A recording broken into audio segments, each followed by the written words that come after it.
하나님 말씀 보겠습니다. 하나님 말씀은 잠언 4장 24절입니다. 한 절입니다. 한 절인데 우리 암송 말씀입니다. 암송 말씀이니까 다 마지막 주입니다. 마지막 주? 그죠? 그러니까 그 성경책 안 보고 해도 되겠습니다. 그렇죠? 자, 같이 공격합니다. 시작. 구부러진 말을 내 입에서 버리며 삐뚤어진 말을 내 입술에서 멀리하라. 아멘. 한 번 더 할까요? 구부러진 말을 내 입에서 버리며 삐뚤어진 말을 내 입술에서 멀리하라. 아멘. 자, 오늘의 말씀은 언어의 능력이라는 말씀을 가지고 우리가 말씀을 우리 같이 나눠보려고 합니다. 우리는 눈을 뜨는 순간부터 말을 하게 되어 있죠. 우리가 짐승과 동물하고 틀린 것은 언어가 있다는 거죠. 말의 능력이 있다는 거죠. 하나님이 왜 우리에게 특별하게 말할 수 있는 은혜를 주셨을까요? 인간에게만 특별한 은혜를 주셨어요. 말할 수 있는. 하나님을 찬양하라고 하는 거죠. 하나님을 높이라고 말할 수 있는 은혜를 주신 겁니다. 그래서 오늘 제목을 언어의 능력 이렇게 정했습니다. 그런데 우리는 눈만 뜨면 말을 하게 되죠. 말 안 하고 살 수는 없습니다. 잠자는 시간도 말을 해요. 어떻게 해요? 잠꼬대를 하면서 이야기를 하잖아요. 뭐라고 종종종종 하지요, 가끔씩. 저희 아내도 가끔씩 제가 자다가 깨어보면 뭐라고 얘기해요. 속에 깊은 건 얘기 안 하고, 비밀은 얘기 안 하고, 간단한 것만 얘기하니까 속에 있는 얘기는 모르겠어요. 우리는 이렇듯이 말을 참 많이 하게 됩니다. 눈만 뜨면 말을 해야 되죠. 근데 우리는 어떤 말을 하고 살아갑니까? 어떤 때는 상처되는 말을 하기도 하고 아픔되는 말을 하기도 하죠. 우리가 살아가면서 아마도 70%, 80%는 아픔의 말, 상처되는 말, 또 부정의 말들, 정죄와 비판의 말들을 많이 하고 살아갈 것입니다. 아마 사람을 칭찬하고 높여주는 말을 그리 많이 하지는 않을 것입니다. 특별히 하나님의 자녀들은 어떨까요? 하나님의 자녀인 우리의 모습은 거꾸로 되어야 되죠. 80%, 80%는 긍정의 말을 해야 되고 감사의 말을 해야지 하나님의 자녀죠. 우리가 하는 그 긍정의 말과 기쁨의 말, 감사의 말을 통해서 병든 자가 위로받고 아픈 자가 나음받고 또 상처 입은 자가 상처가 치유되잖아요. 놀라운 은혜가 임해야 하나님이 주신 언어의 능력이 나타나는 것입니다. 우리가 말을 잘해야 되는 이유는요, 하나님의 자녀이기 때문에 말을 잘해야 돼요. 하나님은 예수님은 우리를 통해서 뭐라고 하냐? 빛의 자녀다라고 얘기했습니다. 그래서 너희 빛이 사람들에게 비추게 하여 이렇게 얘기하죠. 우리의 빛이 사람들에게 비추게 하려면 어떻게 해야 되나? 말을 잘해야 됩니다. 물론 행동도 잘해야 되지만 그보다 앞서 말을 잘해야 되죠. 그런데 우리가 부정적인 말, 정죄와 비판, 원망, 불평의 말들은 참 쉽게 나옵니다.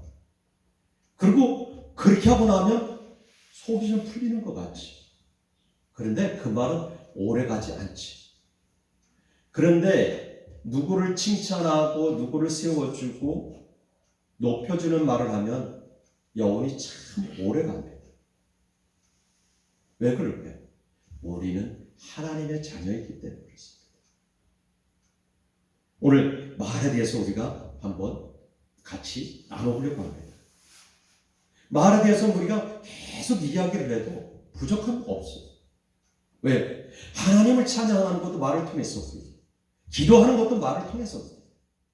그러니까 말에 대한 부분은 계속 설교를 하고 계속 이야기를 나눠도 부족함이 없다고 생각이 듭니다. 그래서 제가 말에 대한 설교를 지금 2번째 하는 것 같은데 그 말에 대한 저도 참 말을 잘 못하잖아요. 즉흥적으로 말하고 상처되는 말하고.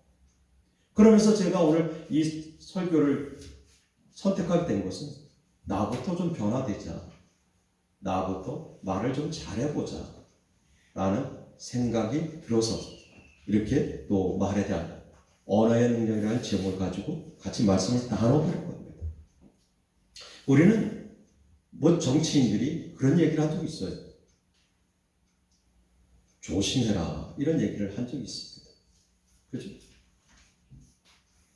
그런데 그 말이 자기도 모르게 나왔을 수 있어요. 그런데 그 말 때문에 곤욕을 치르게 했죠. 지금은 탄핵 정국이죠.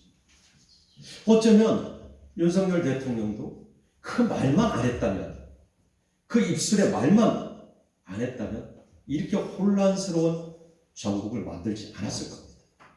그죠? 좀 더 인내하고 좀 더 하나님의 뜻을 구했더라면 하는 아쉬움이 남죠.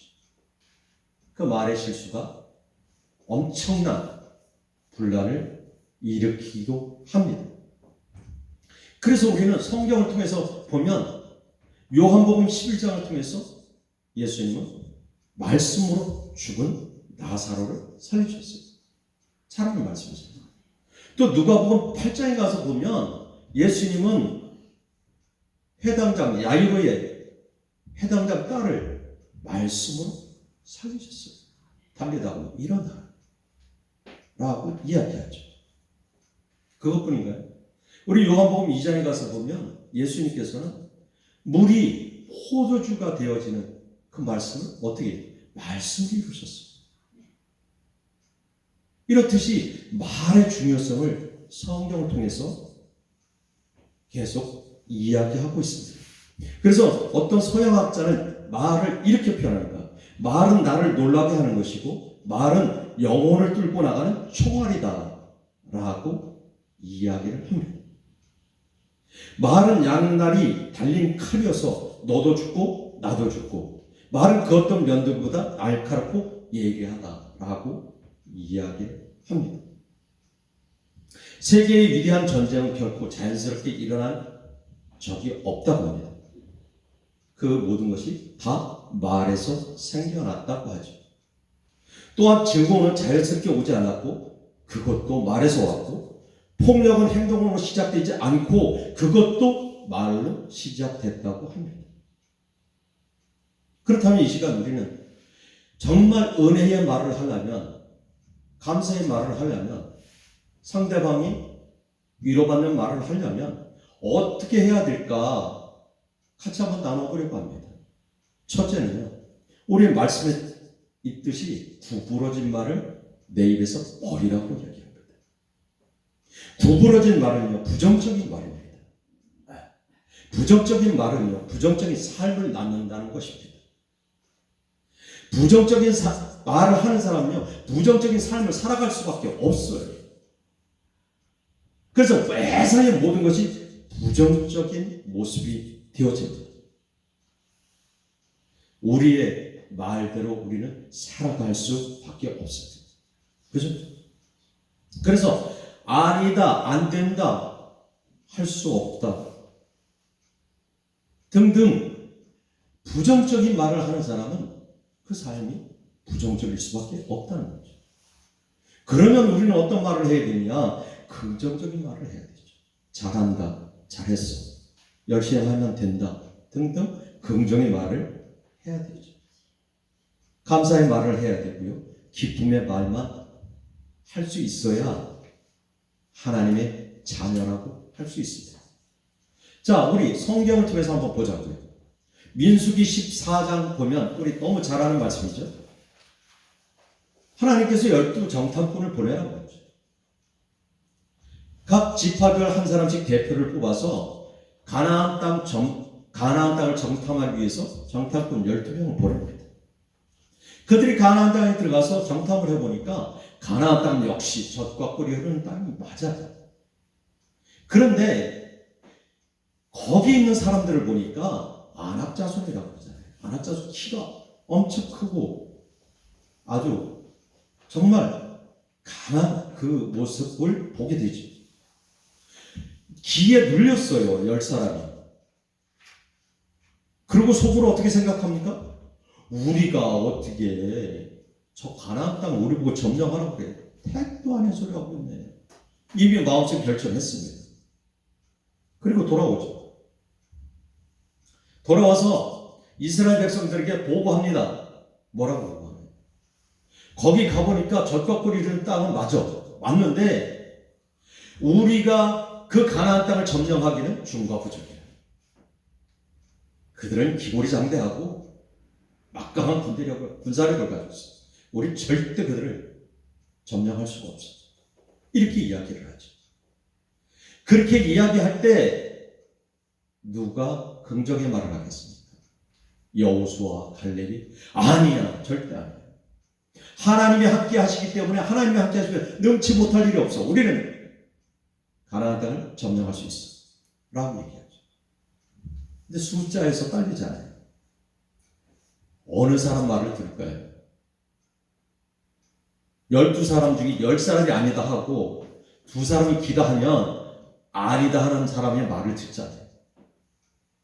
그래서 이스라엘 백성들은 분란이 일어나는 거예요. 그러니까 모세를 핍박하는 거죠. 원망하는 거예요. 불평하는 거예요. 그래서 우리가 너무 잘 아는 말씀 있잖아요. 민수기 그 말씀에서 뭐라고 합니까? 너희 말이 내 귀에 들린 대로 내가 행하겠다. 하나님은 이야기하시는 거예요. 그래서 골로새서 4장 6절에 뭐라고 하냐면 너희 말을 항상 은혜 가운데서 소금으로 맛을 낸 것 같이 하라고 지금 바울은 이야기하고 있는 거예요.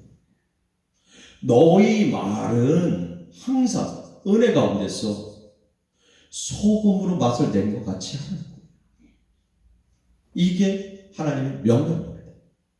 그러니까 우리가 부정적인 말은 될 수 있으면 하지 마는 게 아니라 절대 하지 말아야 되죠.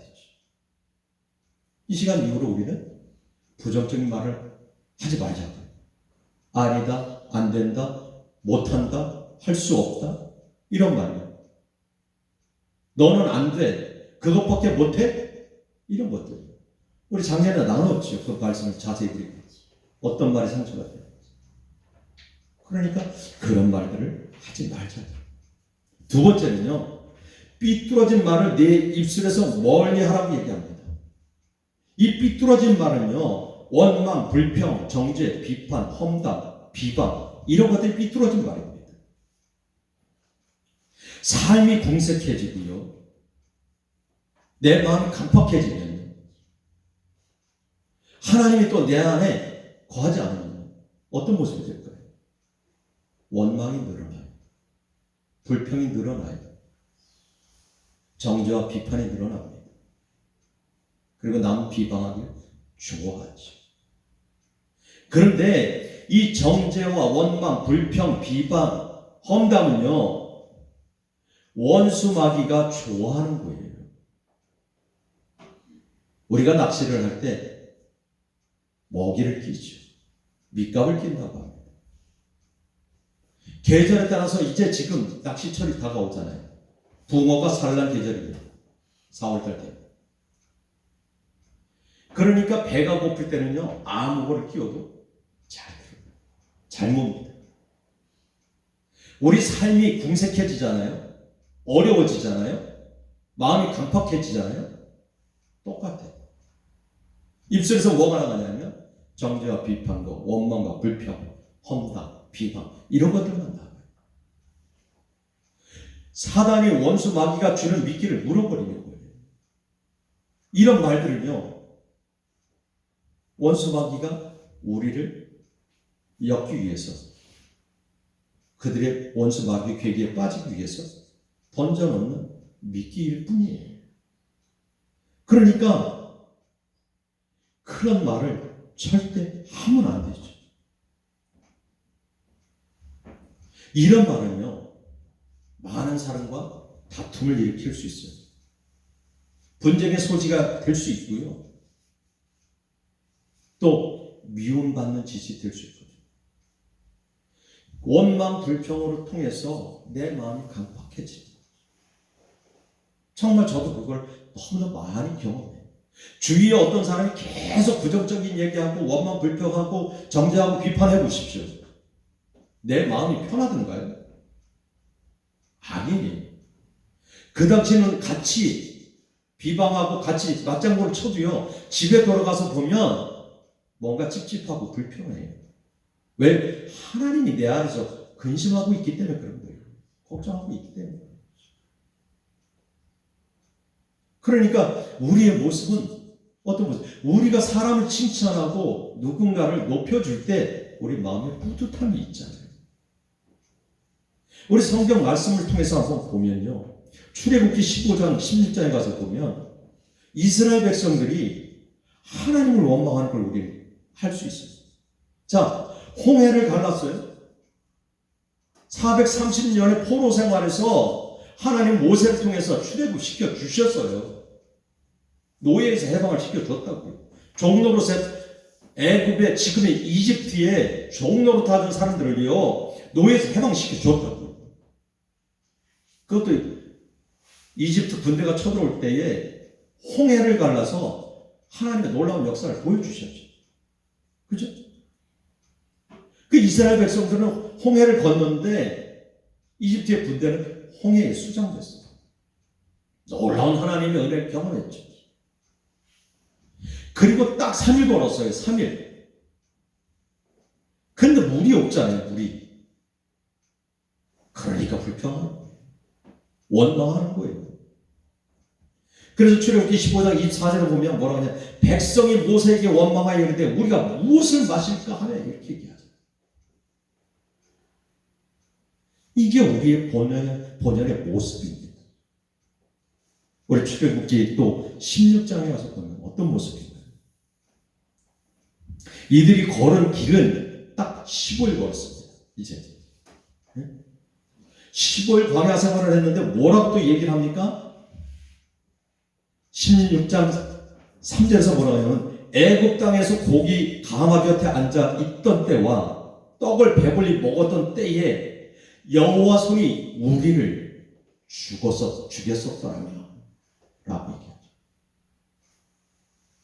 그러니까 지금 하나님께서 물을 공급했잖아요. 그리고 이제 12일을 더 걸어가다 보니까 뭔 생각이 들어요? 떡을 먹고 싶다고 얘기하는 거예요. 떡을. 차라리 애굽에서 그냥 떡 먹을 때 그때 하나님 우리 죽여버리지. 왜 이렇게 광야에다가 떡도 안 주고 나중에 메추라기까지 달라고, 고기까지 달라고 하죠. 그래서 출애굽기 16장 2절을 보면 이렇게 얘기해요. 이스라엘 자손 온 회중이 그 광야에서 모세와 아론을 원망하여.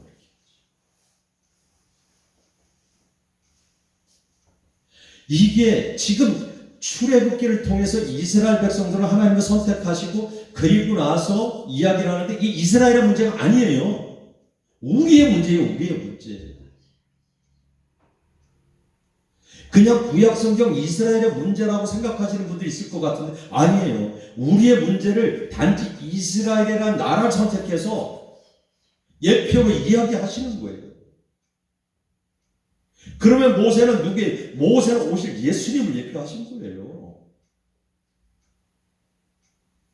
사망에 있던 우리를 건진 예수님.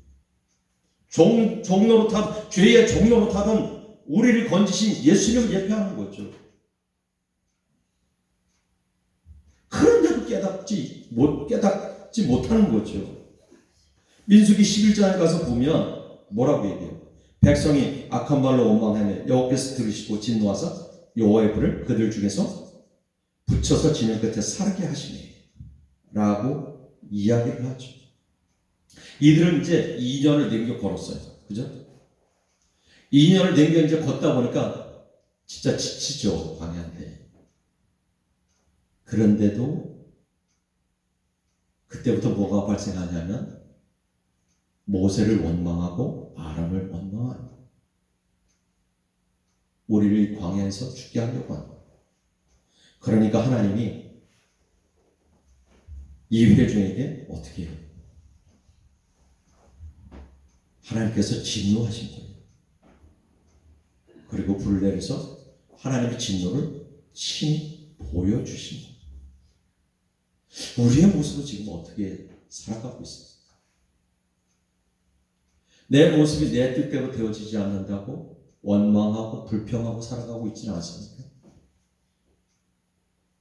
내 삶이 조금 궁색하다고 원망하고 불평하지는 않냐는 거죠. 상대방이 내 마음에 들지 않는다고 비방하고 정죄하고 불평하지는 않나요? 그렇다면 우리는 지금 이 순간부터 회개해야 됩니다. 그리고 원수마귀가 그걸 통해서 역사하지 않도록 기도해야 되죠. 그래서 시편 37편 7절에 얘기하죠. 자기 길을 형통하며 악한 꾀를 이루는 자 때문에 불평하지 말지어다. 그러면서 8절에 뭐라고 합니까? 불평하지 말라. 오히려 악을 만들 뿐이다. 불평하지 말라는 거예요. 악을 만든다는 거죠. 자, 앞에 보십시오. 악은요, 흥할 아자의 마음 심자입니다. 자, 흥할 아자를 보니까 어떻게 되나요? 곱사등이 두 명이 합쳐진 모습이 되죠. 이것을 굽고 굽다 이렇게도 표현합니다. 그래서 악은요, 삐딱한 마음이에요. 부정적인 마음이에요. 악은 하나님을 멀리하는 것을 악이라고. 그래서 마음이 굳어지면 행동도 굽어지는 거예요. 이게 악의 모습입니다. 그래서 시편 37편 8절에서 얘기해요. 불평하지 말라. 오히려 악을 만들 뿐이다 라고. 마태복음 7장 1절 2절은 뭐라고 얘기해요? 비판을 받지 않으려는데 비판하지 말라고 얘기하죠. 너희가 비판하는 그 비판은 너희가 비판을 받을 것이라고 얘기하는 거예요. 우리 삶이 조금 어렵더라도 힘들더라도 불평하지 않는 사람들이 있습니다. 잘 될 거예요. 긍정적인 말을 하는 사람들이 있습니다. 그런 사람들을 보면 참 우리가 뭐라고 그래요? 정말 대단해. 그래, 어려움 속에서도 절대 부정적인 얘기를 안 해요. 이렇게 얘기해요. 우리는 그런 사람도 보면서 대단하다고 얘기하면서 우리는 그렇게 못하는 거죠. 우리 하나 더 볼게요. 우리 창세기 37장 39장에 가서 보면 요셉 있잖아요. 요셉은요, 어렸을 때 아버지한테 정말 칭찬받고 정말 평안하게 살았어요. 그죠? 좋은 옷 입고 아버지 사랑 독차지하고 살았어요. 그런데요, 요셉이 누구한테 버림을 받습니다? 형들한테 버림을 받아요.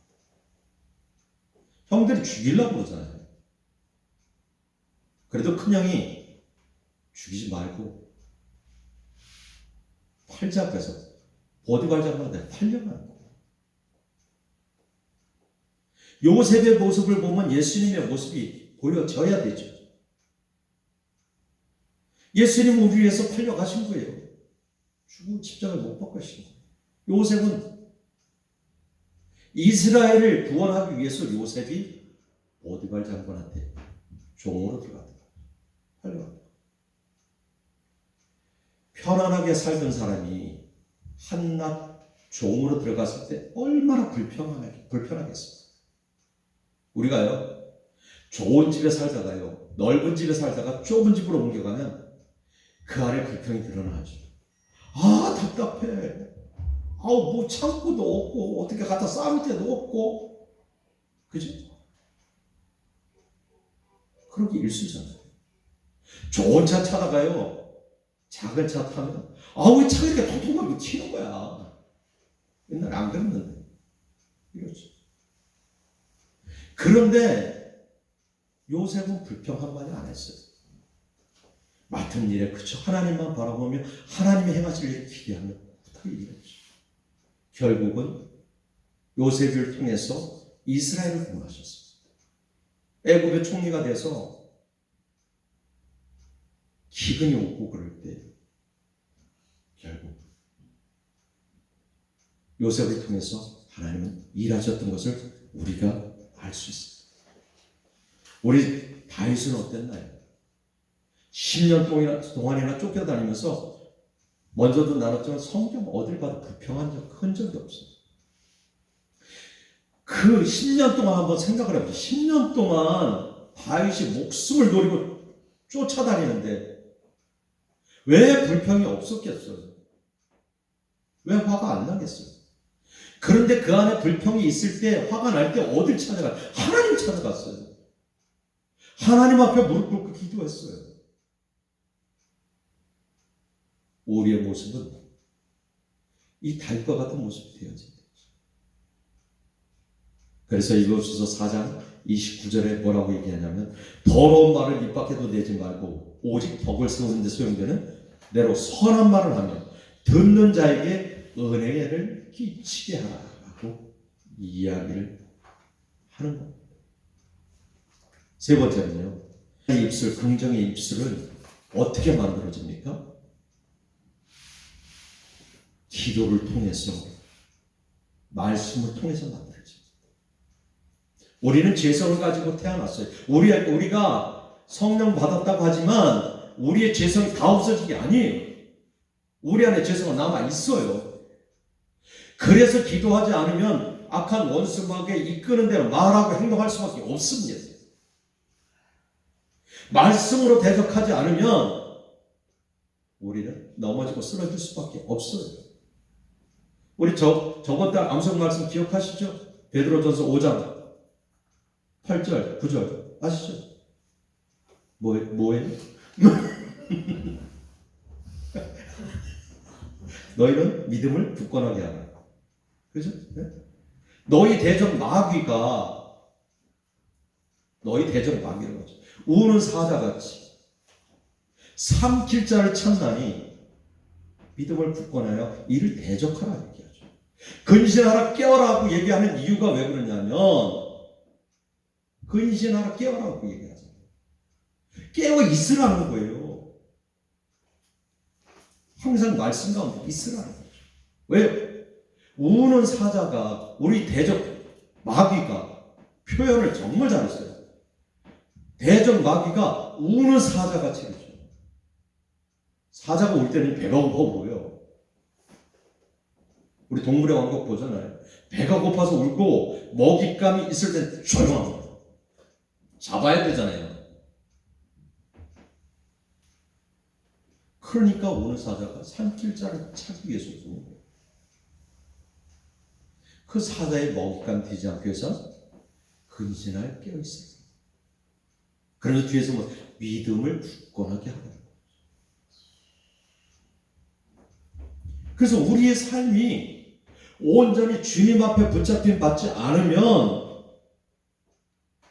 우리가 부정적인 말을 할 수밖에 없고 정죄 비판의 말을 할 수밖에 없는 거예요. 우리가 주님 앞에 붙잡힘 받을 때, 말씀과 기도로 깨어 있을 때, 예배로 깨어 있을 때 감사의 입술이 되어지고 긍정의 입술이 되어집니다. 그래서 내 안에서 구부러진 말을 버리고 삐뚤어진 말을 멀리할 수밖에 없다는 거예요. 우리가 두 번째 보면 삐뚤어진 말을 입술에서 멀리하라고 그러죠. 입술은 어디예요? 입 안에 밖의 입술이에요. 삐뚤어진 말을 입술에 닿지도 않게 하라는 거잖아요.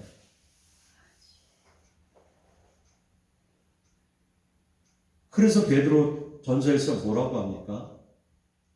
악은 모양이라도 버리라는 거예요. 모양이라도 버리라고 얘기하죠.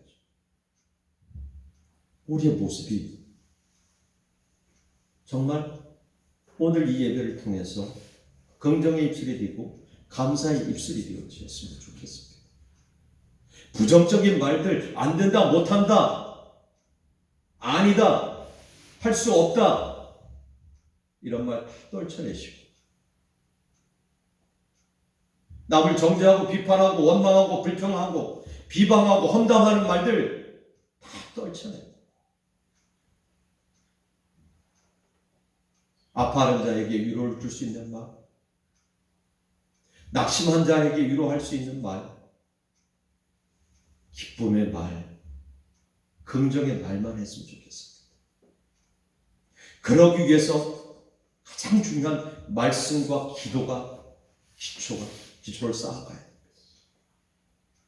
말씀과 기도가 뿌리 내려지지 않으면 어떻게 우리 원수마귀를 이길 수 있어요? 못 이겨요. 우리 힘으로는 절대 안 돼요. 하나님이 하셔야 돼요.